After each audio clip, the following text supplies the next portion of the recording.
महाराष्ट्राचा मुख्यमंत्री कोण होईल याचं उत्तर राज्याला मिळत नाही आहे। याच सगळ्या अनुषंगाने बोलण्यासाठी मराठा महासंघाचे नेते माझ्यासोबत संभाजी धातोंडे आहेत।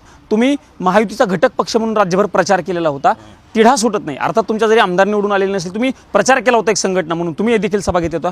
महाराष्ट्राचा मुख्यमंत्री कोण झाला पाहिजे असं तुम्हाला वाटतं? नाही, महाराष्ट्राची ह्यावेळची निवडणूक प्रस्तावित विरोधात विस्थापित लढाई झाली आणि विस्थापितांचं नेतृत्व म्हणून माननीय देवेंद्र फडणवीस साहेबांना लोकांनी मान्य केलेलं आहे। ते निश्चित महाराष्ट्राने पाहिलेलं आहे।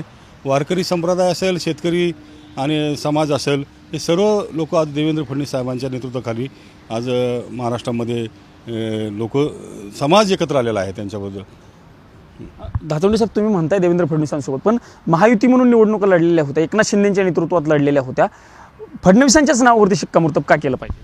नाही, काय झालं आहे, महाराष्ट्राचे मुख्यमंत्री ज्यावेळेस देवेंद्र फडणवीस साहेब होते त्यावेळेस मराठा समाजाला आरक्षण दिलं, सारथी संस्था काढली, अण्णासाहेब पाटील महामंडळ पुनरुज्जीवित केलं आणि अनेक असे योजना आहे का, जलयुक्त शिवार असतील, हे सगळं देवेंद्र फडणवीस साहेबांनी राबवलं। परंतु एकनाथ शिंदे साहेबांनी सुद्धा खूप मोठं काम केलेलं आहे राज्यामध्ये। 2.5 वर्षाच्या काळामध्ये त्यांचा काळ खूप चांगला झाला, समाजासाठी सुद्धा काम केलेलं आहे।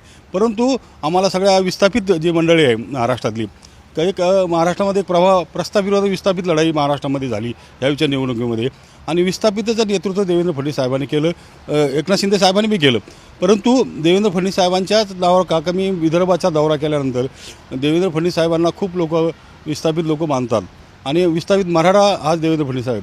आज काही महाराष्ट्रामध्ये ठराविक कारखानदार प्रस्तावित मंडळी 10% सोडली। मधल्या काळामध्ये देवेंद्र फडणवीस साहेबांवर आरोप झाले,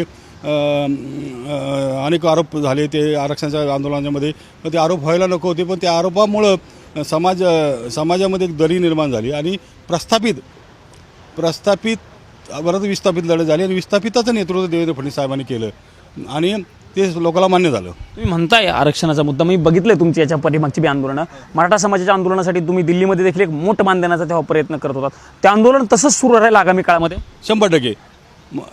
खरं तुम्हाला सांगू का, हे जे आंदोलन महाराष्ट्रात झालेलं आहे हे चुकीचं आंदोलन झालेलं आहे। ठीक आहे, चांगलं झालं, समाज एकत्र आला, समाजाचं नेतृत्व तयार झालं आणि आम्ही बी मराठा महासंघाने त्याचा सक्रिय सहभाग घेतला, परंतु व्यक्तिद्वेषापोटी आंदोलन ते संपलं।